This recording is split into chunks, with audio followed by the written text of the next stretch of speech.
Okay, welcome to the next installment of the Community of the Future, a project, a collaboration between Agraria, Community Solutions, and the Yellow Springs News. So we are talking with thought leaders around the village and around the world about the future, about how we as communities, as a community, face all the challenges that we face and how we can do it in a way that preserves our beautiful planet and our relationships and a sense of liberation and justice in this world. So today we are thrilled to welcome Stephanie Mills, who is, well, I'll let Susan tell you all the great things about Stephanie. We're so happy to have Stephanie here. She has been an Arthur Morgan awardee and has been a speaker at our conferences and has been a friend of the organization for a number of years. Stephanie's a renowned author and lecturer on bioregionalism, ecological restoration, community economics, and voluntary simplicity. Her books include On Gandhi's Path, Tough Little Beauties, Epicurean Simplicity, and Turning Away from Technology. An ecological activist for over 30 years, she has written or edited 7 books and countless articles and edited a number of publications, including Earth Times and Co-Evolution Quarterly. Stephanie, we're so glad to have you with us. Oh, I'm just thrilled to be here. I really looking forward to our conversation and the stimulus and challenge of it. Great. Well, Stephanie, one of the movements that you've long been a part of is the bioregional movement. I would love it if you would share just a little bit what that movement is about and where you kind of see it, its relevance in these times. Mm-hmm.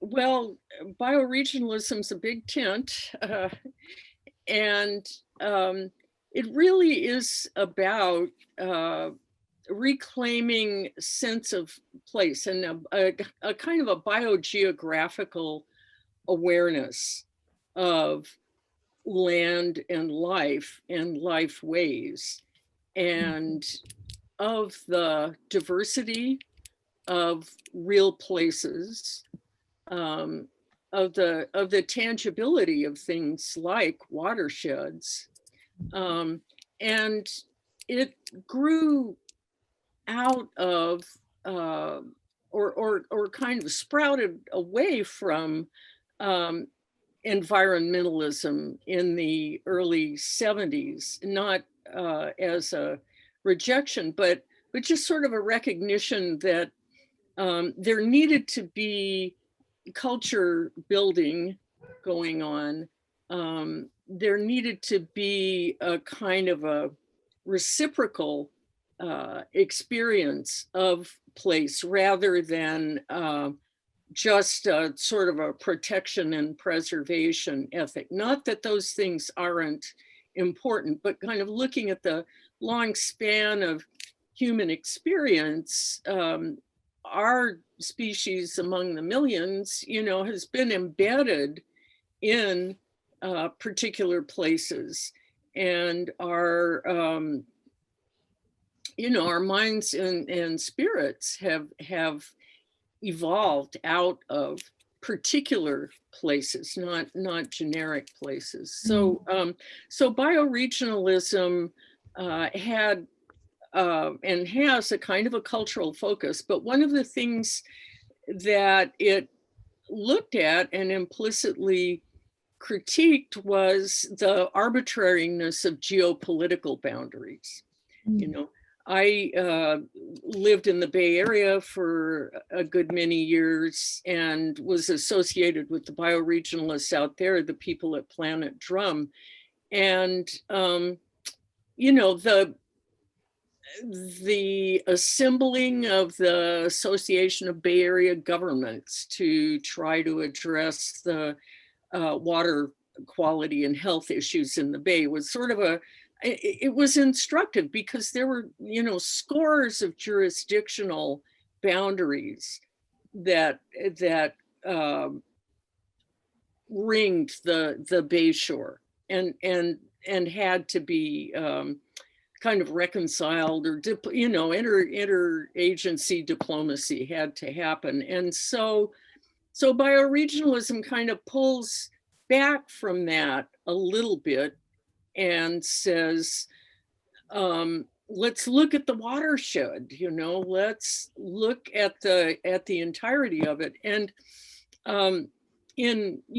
thinking about our upcoming conversation and being under the aegis of Arthur Morgan, I thought about him as a civil engineer who had a critique of mindless sort of interruption of watersheds and dams and other disasters, that he clearly had a sense of watershed among his many other, sort of foundational understandings, what makes community. So bioregionalism proposes regional identities and looks at and they don't have to be originalist, it's just like, how do we live in this place? What typifies our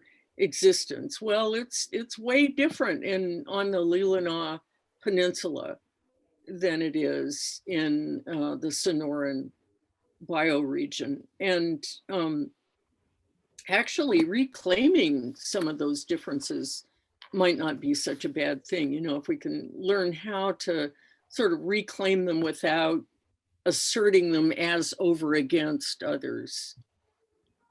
Ways of, yeah, that's a really important if. He talked about bioregionalism being a big tent, and some of the current conversation around regionalism is focused on the succession of states or entire regions from the United States. Do you see a reason or a way to separate what you're thinking about, or this idea of using bioregional attributes or natural attributes to sort of refocus our conversation around away from political entities? But do you see that as part of the political bioregionalism movement? And do you see a reason to pull those apart? Or do you think that bioregionalism in this other context is also an important part of the current political discourse? I would hope that sort of promoting bioregional awareness, from watersheds on up, and learning the long history of places would maybe kind of undercut the sort of politically determined fragmentation, if that makes sense. I mean, I suspect that given, just given the realities of resources and transportation and other, approaching limits, that some kind of relocalization and decentralization is going to be imminent, and work towards greater local self-reliance. But the kind of, I don't know, the identity politics and sort of historical antagonisms that seem to be fueling the secessionist rhetoric are really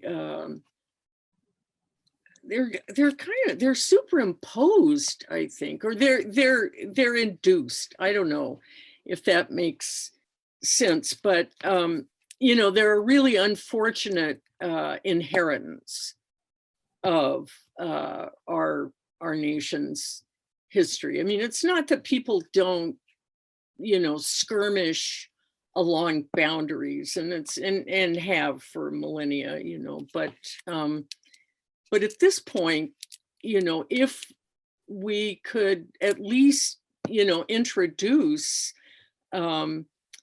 some regional imagery, watershed imagery, you know, place, place, location, and loyalty into the conversation. It might, you know, it might take the edge off the straight line hostilities. Thank you for that. Thank you. Well, it's a little, it's a fissionable time we're in, and you know what you're doing in your work and with agraria is so to the point, because you know, there's just nothing more fundamental than food and soil and a healthy terrain that, and so, you know, shifting the focus to how to provide those things in a given region, to provide the fundamentals, I think is something you're working on, and that needs more work. I guess the other thing that bioregionalism speaks to is aesthetics, you know, and the possibility of beauty and creating beauty and restoring beauty in bioregions, without which we perish. Yes, agreed. Yeah.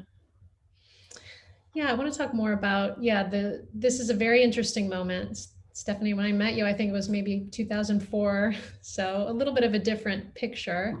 Sustainability is now, you know, being talked about from the highest levels of government and international, you know, cooperation to the smallest level. And I guess what I've witnessed a little bit of is a little bit of a co-optation of the movement of environmentalism, sustainability, with this idea that we can save the planet and continue to have a kind of extractive capitalism somehow. Yeah. I guess I'm kind of curious how you see how that has gone and what really an alternative vision for our planet is. In terms of, Sorry, just give me your entire vision for the planet. No. Well, I do think that you know, it's all too human to want to have the cake and eat it too, and that has been, you know, part of the sustainability conversation, as you imply. I mean, the idea that we can, you know, have the level of energy intensity, you know, that we now are accustomed to, like, you know, electric heater, electric lights blazing all over the place, and all we need to do is swap it out for photovoltaics and electric cars. Well, that probably isn't going to be possible planetarily, because the extraction and energy consumption and waste that would be involved just in that kind of production could be ruinous. So we have to be willing to think about what this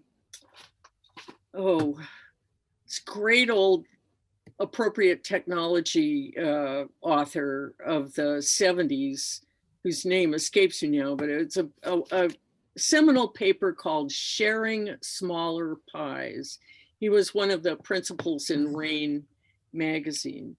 And so we have to be thinking about, you know, smaller pies of consumption, resource consumption, and that kind of thing, and greater sharing. And it is a fraught moment, but the fact that equity it has become central to a lot of these conversations is very very hopeful, I think. But the technological genie coming to the rescue has got a pretty firm grasp on our imaginations, I fear, and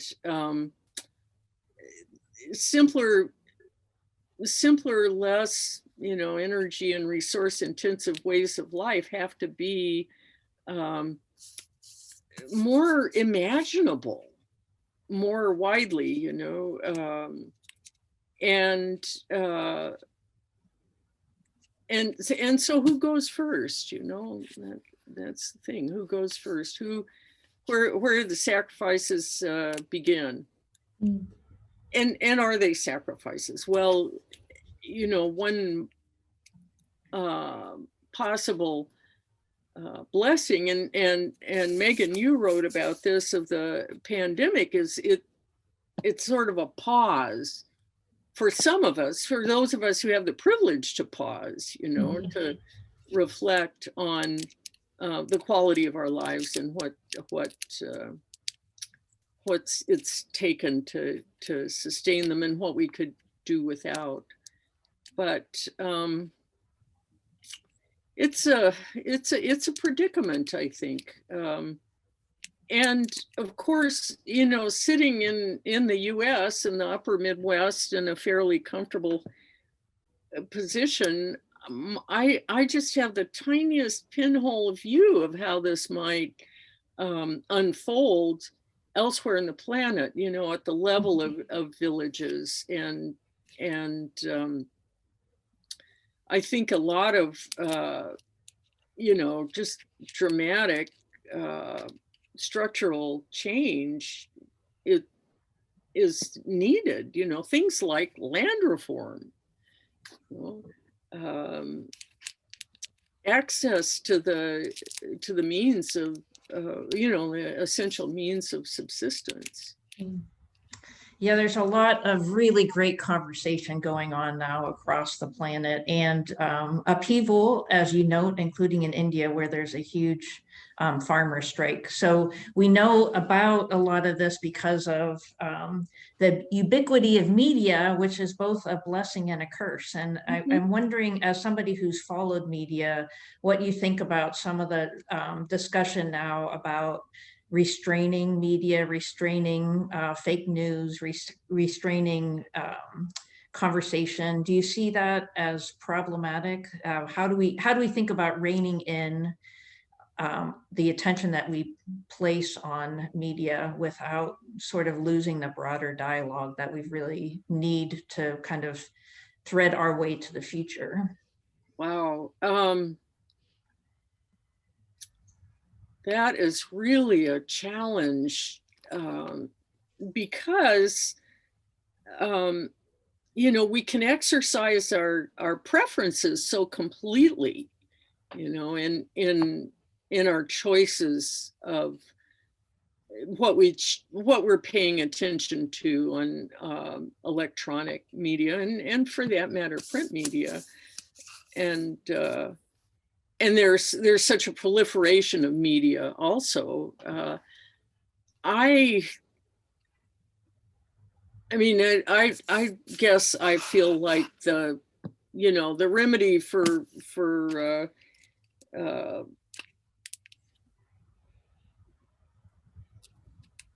undesirable or despicable speech even is more speech, more better speech, more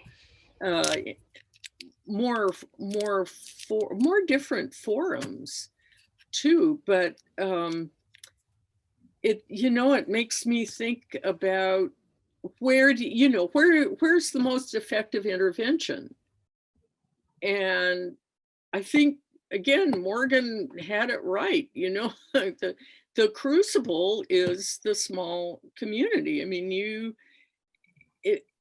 individuals will be raised to have, virtues and discernment and sense in community, you know, not by regulation. So that's not a, you know, that's not a planetary answer. That's a really humbling prospect to say it is going to be about a zillion conversations among neighbors and a willingness to listen. And you know, one of the hopeful things I've noticed over the decades is that so many people, you know, in the realm of do-gooding and all manner of do-gooding are looking at patterns of communication and how to engage in nonviolent communication and how to, you know, how to do community organizing that is about asking questions rather than imposing solutions. So I think empowering, you know, the individual's intelligence and discernment is really the mission. And talk about swimming upstream, because so many media technologies are really contrived to just foster addiction to clicks. And I mentioned earlier this wonderful book, How to Do Nothing by Ginny Odell. I don't know if that cover shows, yeah. But she's a contemporary artist and writer who in this book is trying to figure out you know, practices for moderating engagement with the net and the web, and also you know, cultivating a keen awareness of the manipulations that are sort of baked into the algorithms, so that, you know, we users can be very mindful of what they're doing when they engage. And also, I mean, this is all way beyond me, because you know, I have a flip phone, and I check my email on my desktop, so it's kind of hearsay, but my younger friends around here who are more like digital natives have their own you know, their own ways of protecting their privacy, their own disciplines. It does not seem like it, you know, they're swamped by these media, or that their creativity is quashed by it. So you know, and there are just going to be workarounds, you know, that censorship is going to create an underground press, and yeah, for sure. And it always does, you know, and so it's an ongoing yeah, it's an ongoing challenge. And I don't know, you know, learning how not to sort of insult other people's intelligence when we talk about these kinds of questions, like, well, that guy's brainwashed, you know. It's like, well, is there another way? Is there another way to, you know, approach the dialogue? But this is not exactly a tangent, but in the chemist book, he talks, Chemist's Community and the Politics of Place. He talks about Mark Hanna, your Ohio politician's decisive impact on national destiny in the McKinley-Bryan election. And guess what? It was a media buy that helped tip the scales against populism. So Very interesting. yeah, and you know, in that version, it's from that book, The Populist Moment. But yeah, it was, and so they didn't need Mark Zuckerberg, you know, it was just the press and advertising that it, you know, became so influential in national politics at that moment and really changed the course of history. And here we Fascinating. are now at a turning point. Absolutely. Megan, did you want to ask the? Yeah, I wanted to continue more on the theme of technology. You know, this, as you mentioned, this year, people have been dependent on technology in new ways, working from home, also reflecting on it and its role in their lives. I guess I would love to hear kind of your thoughts about technology at the community level, and also, you know, what kinds of conversations should we be having, do we need to have around technology? And I say it as somebody that I know has been criticized for even bringing up questions about technology, right? Of all the Luddite and all the other words that are often used Oh against yes. some of us. So how do we continue this technology criticism or questioning, and what do those conversations look like at the community level?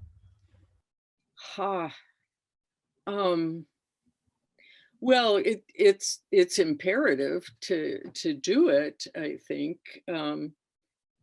And actually, one good model that I have is provided by my friend Katie Singer, who has been writing about the effects of digital and electronic technology. She's currently really focusing on the energy and material footprint of wireless technologies. And so she just assembles, you know, very substantial data about, you know, what's involved in the manufacture and operation of these technologies that just seem to be so effortless and so magical, but actually have enormous you know, impacts in the real world. And you know, so she just puts that information out in her work, and then ends with just questions of what, you know, what can I do? What can I do? What can I change in my life? How could I, you know, step back a ways from my engagement with these technologies? And again, you know, for me, and I need to work on not, you know, sort of starting with an attack on the immersion in these technologies, but it's hard not to be a little doom and gloom with this stuff. I don't know if you last night, I know this will, you know, be posted rather later, but there was an interview with Terry Gross of a woman who's looking at cyber warfare and hacking and how it's just totally possible for hackers to do things like disrupt banking systems, water systems, you know, get your data. I mean, this is not news, but looking at the risks that are entailed in our reliance on these technologies, I think is really important to do. And I know, you know, every time I've raised it around my, you know, tech-philiac friends, I mean, it's like there's a lot of denial, and it is, it's become the water we swim in, you know, and now we're suggesting that we might not, you know, might not have an infinite availability of that water, that it might turn out to be tainted. I don't know if that's a very workable metaphor, but earlier, I guess we were talking about just having some redundancy, you know, and experiencing alternatives to digital communication. It's tough right now with the pandemic, and I think that is why we're all yearning for the other side of it, whatever that's going to be. But I hope that we can find ways to reclaim group interactions, salons, potlucks, correspondence, dialogue, theater, you know, all those kind of humanly embodied modes of conversation. Also, you know, you all are very much in the long and virtuous tradition of advocating cooperation. And I wonder if we might not think about, you know, shared ownership or community ownership of some of these nodes and modes, rather than having them, you know, just in everybody's hip pocket. It's a real, you know, I think there's, and I've seen others opine this, there's just going to be an awful lot of withdrawal from engagement with screens when it becomes less necessary. Yeah, we're wanting to ask about where you saw the most agency in individuals or in structural changes, but it sounds like what you're focused on is sort of what our organizational interest is from Arthur Morgan, is the idea of the community as a great place for ownership and of structures, including, you know, energy structures and media structures. So is that, I mean, do you feel like that is a way to think about how we move our way forward with these challenges? Yes, yeah, absolutely. I, you know, earlier asking about the planet, it's like I can't do that scale. And it's why watershed consciousness, bioregional consciousness, you know, sort of valley awareness plays into this, because that's a scale at which there can be, you know, creative contention and generation of interesting new responses. And one hopes that we haven't gone so far down the, you know, sort of consumerist path, that as, you know, more and more of us have to deal with economic exigency and scarcity, we'll be able to overcome our propertyism and privatism and just do things like have a neighborhood car, you know. And find ways to work that out. Again, you know, I suspect that those would be the kinds of cultures and processes that would help develop leaders, you know, that could emerge and sort of participate at the next level up, you know, in a federation or an eco region, to be involved in governance. Now that's all very very utopian. But I do think that the kinds of muscles, emotional and intellectual muscles that get developed in the give and take of small community come in handy for, you know, just conventional political work, you know, when that's necessary, when it's necessary to engage in a campaign. You know, you've sort of developed some toughness and intelligence and ability to yield and advance in a scale where, you know, it's supported.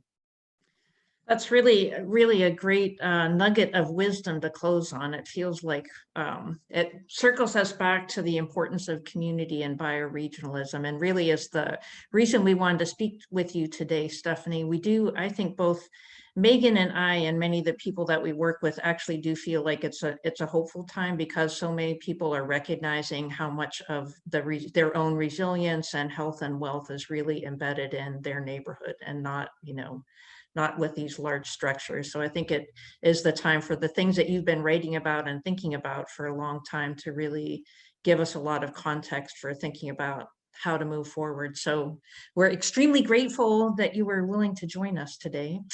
Oh gosh, it's an honor and a pleasure. Thank you. Thank you. Thank you, Stephanie. Thanks, Megan.